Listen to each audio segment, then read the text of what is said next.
Hello all, I'm coming to you tonight from the house of Busted Knuckle, which would be my garage.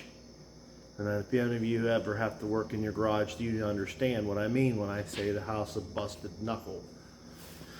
Tonight, we just got back from calling hours for Mr. Dave Anderson, which would be Seth's granddad.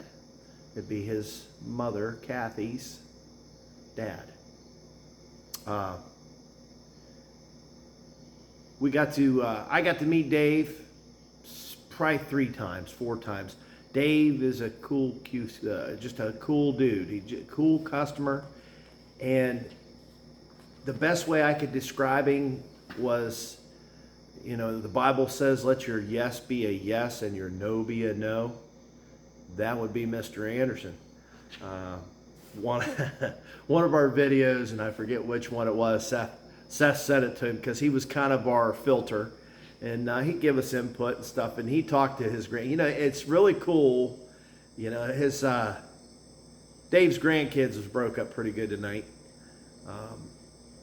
You know, they're hurt. They know, we all know where Dave's at. Dave is a rock solid, you know, he's a Christian. He was an elder in the church for a while. Dave was a 20-year veteran of the Air Force, but the guy knows, you know, he knew what pressure was. You know, he could have a house full of kids. They always showed Dave surrounded by kids, little kids, big kids, Caleb and Seth and all them, his older grandkids. But he always had a lot of family around, and you know, they always, you know, you'd see pictures of them kids, and you know, it looked like a pretty wild bunch. And Dave would be sitting over there with a smile, you know, in the corner. And he always put me in mind of the guy that was, you know, the place could be burning down, and Dave would be sitting there going, you know, person probably ought to call the fire department. And maybe that fire extinguisher over there, you probably ought to grab that fire extinguisher. Maybe you could get that fire put out. He just seemed like the kind of guy under pressure that it didn't bother him. You know, he could, you know, it could be total chaos going all around him, and nothing big happening. And I got to confirm that tonight because I got to hear a story about Mr. Dave over in Vietnam. They had a plane go down over there, and the motor went out or something. And this particular aircraft, I didn't get to hear what kind of aircraft it was, but it was a 12-hour deal or something to put the motor in this. And evidently that's what Dave was an aircraft mechanic. So he was one of the guys that had to go do this in. And what it was, I found out because that dude had a stack of all kind of stars and bars, and you know, I couldn't tell you what they all mean, but there was acorns and all these different metals, and he had a lot of medals. So he's pretty well accomplished in the service, and he did duty in Vietnam. So at any rate, not to get too far off track, but I wanted to let you in on that too. But Dave was over there in Vietnam, and in that plane, they had to fix that motor. The particular spot that it went kaplooey in over there was in hostile territory. And the way he put it, I can't remember how he worded it, but basically there was not a lot of protection. So under enemy fire, Dave put the motor in. Dave and I'm assuming some other men put that motor in. And normally, like I said, this is a 12-hour job. They did it in 6. Needless to say, Dave and whoever else, they got medals for being able to get that plane up and running and getting it out of there without getting shot.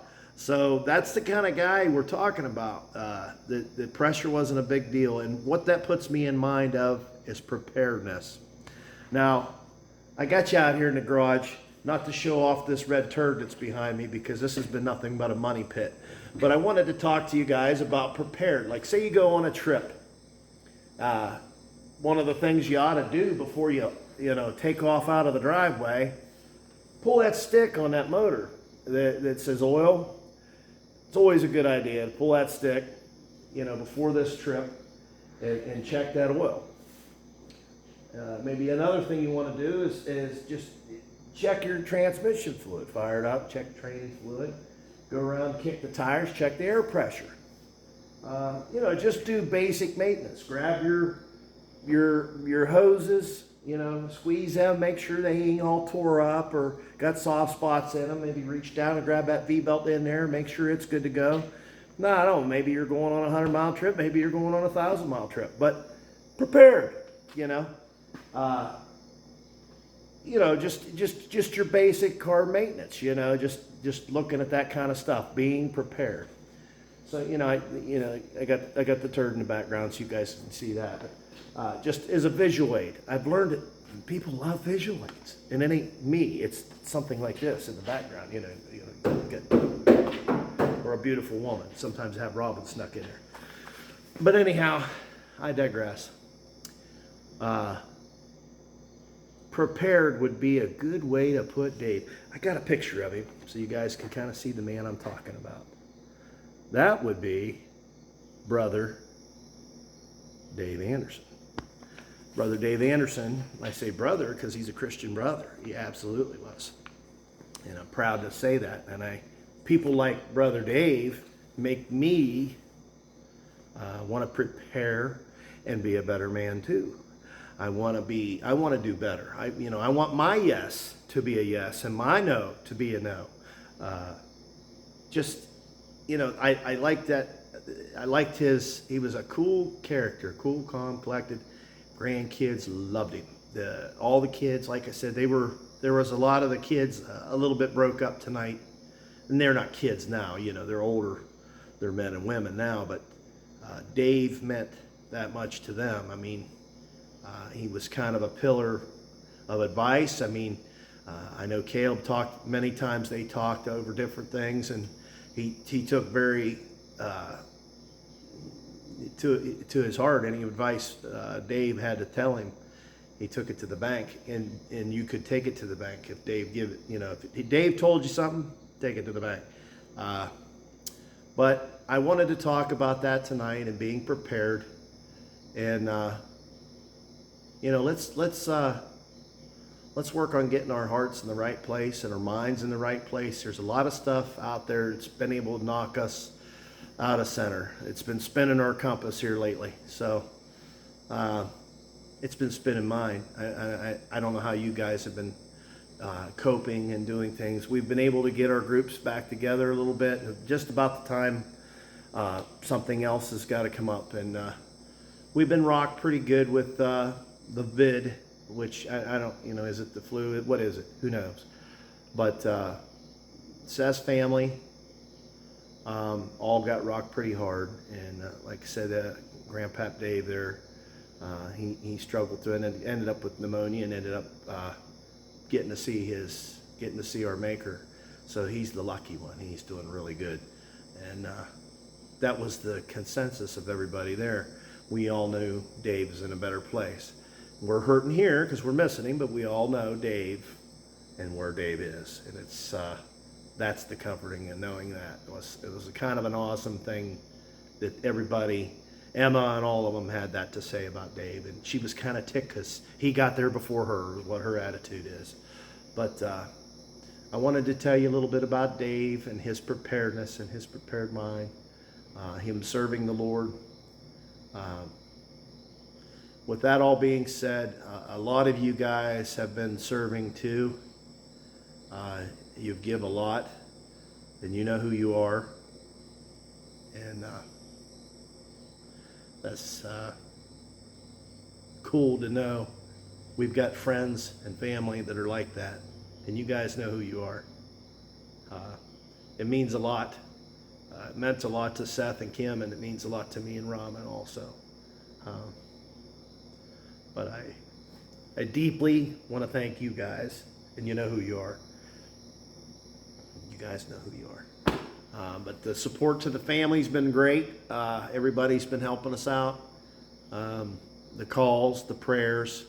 And Kathy said many times she knew the comfort of knowing that our gang was praying for her. And she could feel them. She says, I'm telling you, I could feel that I had people that loved us. I knew the group that was praying, and I knew that.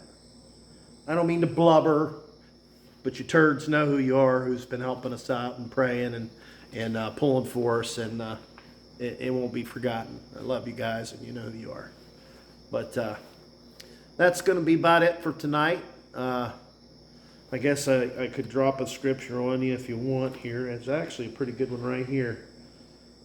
2 Timothy 4:8. Henceforth there is laid up for me a crown of righteousness, which the Lord, the righteous judge, shall give me at that day. And not to me only, but unto all them also that love his appearing. So we know we got that crown, and we know that Dave got his. We're lucky that there wasn't more crowns passed out with Kathy and Robert and everybody else dealing with what they're dealing with. But I wanted to thank you guys tonight. Thank you for the prayers. Thank you for the text. Thank you for you guys checking in. Thank you for some special friends that come through here. That's and you know who you are. There's a lot of you out there, but I love you guys. We're supposed to keep those things between you and the Lord, I know, but you know. With that being said, guys, we got other people that need our prayers, so we know that that's been working. Kathy feels that's definitely what helped her, and Robert too, and they've thanked me a million times. So keep up the good work, keep the prayers in there for them, but the Cusick family in West Point's struggling a little bit right now. If you could throw some in for them, they're dealing with it. Doug and Chrissy and Sydney, that family, they're dealing with some illness too. So keep that family in your prayers. They're coming through okay though, but you know, just keep them. Them Afghanistan boys, that bothers me so bad. It hurts my heart the way all that stuff went down. Them families, I've listened to some of the stuff from the families, and it's not good, guys. We need to pray. We need to pray for this country.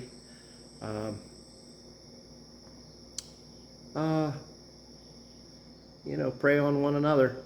But thank you very much, and I love you guys. And I'm glad I'll try to get better stuff out here soon. I'm sorry I missed you last week. Been a lot on the plate though, and but I just wanted to give you a little update tonight, what's been going on, and pray for the Anderson family. Like I said, Dave. But like I said, Dave's got his crown. Dave's got his reward. We know that.